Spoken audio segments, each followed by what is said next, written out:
The Bay Area's rock station, 107.7 The Bone. You guys, so we were just talking off air about how you're going to finish out the Mayhem Festival and then head home in the fall for side projects, not necessarily diving right into another Godsmack record, huh?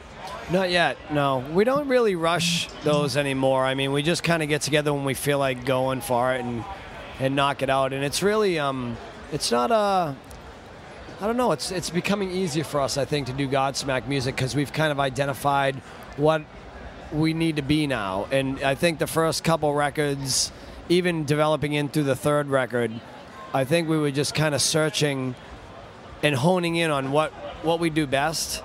And the fans helped us kind of, acknowledge that. And so over the years, you can see through songs like Voodoo or Serenity or Shine Down or, different kind of influences. Sometimes it was bluesy, sometimes it was hypnotic, sometimes it was just hard, sometimes it was metal, sometimes it was rock.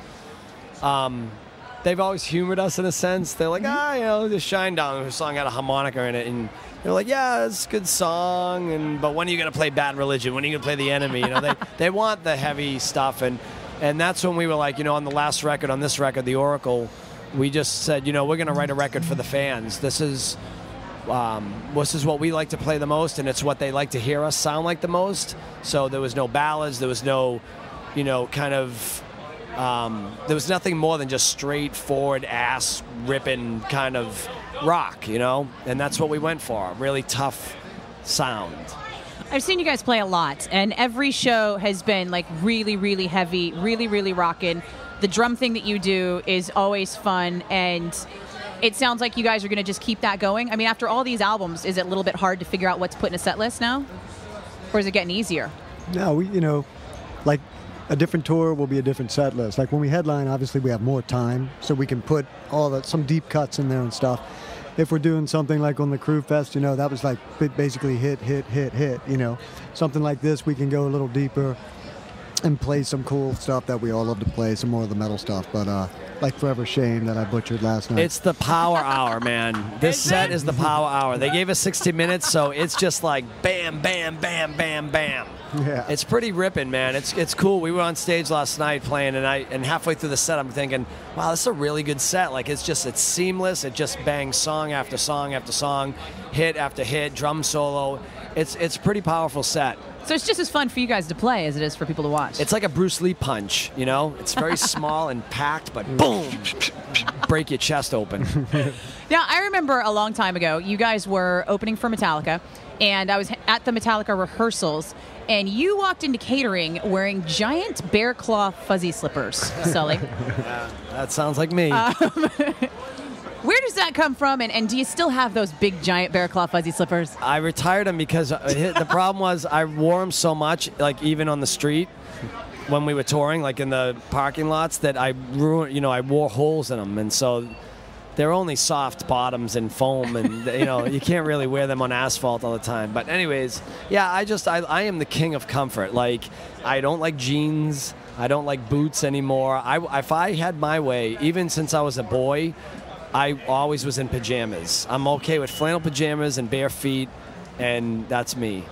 Now, you guys being from the East Coast, there's a lot of stuff that you do out there that rarely makes it out here to California. So we were just talking off air about how you have a new side project. How new is it? I mean, is it something you've been doing back there for a couple of years? Well, it's kind of a long story, but the nutshell version is I have a friend of mine, Lisa Geyer, who's a 18-year-old friend of mine, that not 18 years old, but she's a friend of 18 years. A friend of 18 years. It sounded kind of dirty for a second there. Yeah, it's not that. And she's always been this phenomenal blues singer, 4-octave range, just incredibly great at what she does. And so I turned her on to Dead Can Dance, who you're also a fan of. I am, right? A huge fan. And I don't think anybody knows that, actually. Yeah, but no, you'll be surprised, though. I think I have sold more records for them than they sold for themselves, just from promoting them over the years. Dead Can Dance is one of those bands that once you find somebody that everybody's like, oh, you like them? It's a world music. Yeah. It's a male and female singer. It's all hand drumming, stuff like that. And I turned Lisa on to them. She fell in love with them. I told her I wanted to do this project. We got together. We pulled in several different musicians, and it ranges everything from cello to piano to hand drumming to flute to it's very orchestrated at times, very tribal, very epic. And so yeah, I put out this record called Avalon, and we're going to take it back out in the fall because we just did a run on the East Coast. Now we're going to take it to the West Coast after this is over. So you'll be bringing it out here. Godsmack has to run even after Mayhem on our own up through Canada, and we're doing like Alaska, Hawaii, Japan. So we're not going to be done until mid-September. Now, isn't there another Godsmack side project, the other ones? Yeah, these guys yours, have right, a band Shannon? called Another Animal. Another Animal, thank you. Yep. The other ones is a Grateful Dead side project. The other ones. The other ones. It's like- almost like that English with the young ones. It's like a the Dead young reference. ones and the other ones. Yeah, Another Animal. We just Yeah. got another few songs recorded, and we And you just- guys have been doing that project for years now, right? Yeah. It's like we're Sully and I are both workers, man, and when we can't stand sitting around, and so when we have like 3 or 4 months off, we figure go and play with other people. But it's another one of those projects that really hasn't come out to the West Coast, right? No, we came out Plans here. on bringing it out we toured here? with Alter Bridge, but Alter Bridge wasn't really that big yet, and we were doing real small clubs, and it was a very, very low key, low profile project. I think you guys played the Regency. You're right. Yeah. We did. Yeah. I remember that. It's Whit Crane from Santa Barbara, California, singing, and he's a great Whit guy. Crane is from the Bay Area now. Yeah. He's been staying up here. He's actually in Venice Beach right now. We Is saw he? him last night. He came out and enjoyed cool. the show. Yeah, he used to make appearances all the time, and now we don't see him as much, but he surfaces every once in a while. Yeah, he's And been I'm always sober like- for like a year and a half. Always like, so. Ugly Kid Joe, Ugly Kid Joe. Yeah, we got a new. We recorded a new Ugly Kid Joe record, by the way. Shut it. Yeah, with the same 5 guys, and a lot of the songs Klaus wrote in. I love Ugly Kid Joe. '98. Me too. It's a fun band. It's funny. You listen to the songs. It makes you laugh. It's just a good time rock band. And you guys are always able to have all these things going on, all these irons on the fire at the same time as the juggernaut of Godsmack continuing to roll on. Well, it's the Godsmack's our mothership. thing. Yeah, it's the mothership, and all this other stuff. Even if it becomes successful, which I think we do it just for our own personal pleasure, it's just fun to do different things outside of the box. And but all of it feeds the mothership, and we always come back to this. We know that this is a very important brand for us, and we want to ride the legacy out. We hope that this band has 25, 30 years of success, and we've done a great job over the years just kind of maintaining it and building a fan base for it. And so the other things are just kind of, for me anyways, it was very personal record for me, and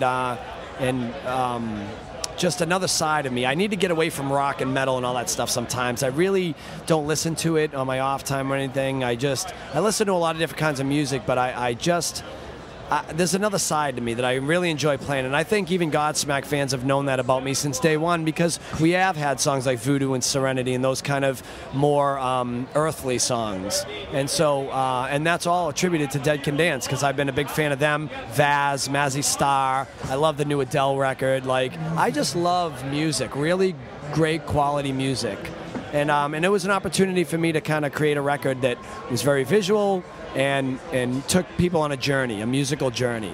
And so that's what that's about. Has it ever been conflict with everything that you guys have going on? Has anybody been like, oh, okay, it's time to get Godsmack back on track, or I have this song, but I want it for my side project, or anything ever like that? No. It's, that was not a convincing answer. Well, it's like, the thing is Godsmack is our life, Yeah. And so, and everything else to me, it's like icing on the cake. You know what I mean? Everything else. Like, me and Tony have a funk project that we do on the side. You know what I mean? It's just... Yeah, they could do some funky or jazzy or whatever. Yeah. And even with Another Animal, it's more of a rock band, a heavier rock band.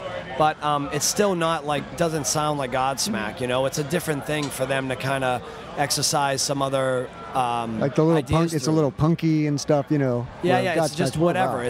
When you do side projects, it's kind of like do whatever you want to do. The pressure's off. Not that we have a lot of pressure on us in Godsmack, but we have a fan base and we want to deliver. That's the thing. We want to deliver great records for our fans that make our life good, And you know what, too? People need to stop taking things so literally and so seriously. And that's one of the problems, even in the metal world, not that I'm downing Especially in the metal world. It's just the attitude in general is a little bit too serious sometimes. It's like, lighten up.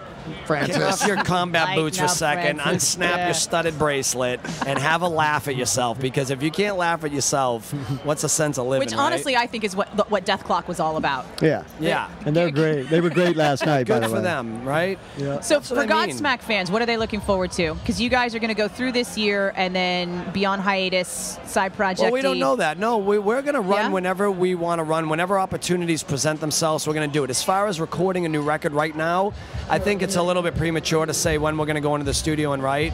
But, you know, we will eventually get back there and do another record. But for now, you know, we have 16 top 10 singles under our belt. We have a really fun drum solo that we do. We have a lot of B tracks that we don't even get to play sometimes because people want to hear I Stand Alone and whatever and Moon Baby or whatever it is.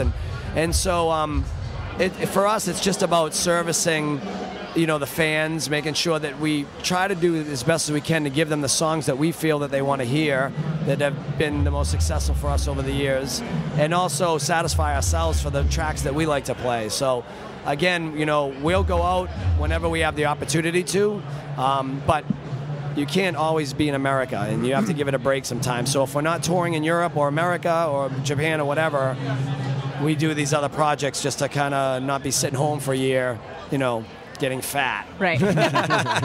So it sounds like maybe a Godsmack live album is in the future?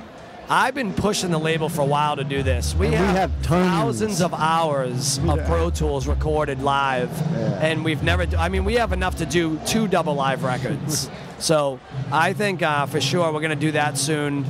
We also are going to do like a greatest videos DVD, because we've never done that yet. You know, there's some things that we've just been holding off on that we're going to throw out there at some point. Maybe a nice box set, a deluxe set or whatever. So Not to mention, we do have, you know, we're constantly all writing, you know, music riffs. Clearly, you guys have a plethora of material. Totally. And Rombola's got tons of heavy Godsmack riffs just waiting for the 4 of us to get together and put them together, you know. Awesome. And that's what's going to 7-7 The Bone. Streaming online at 1077thebone.com.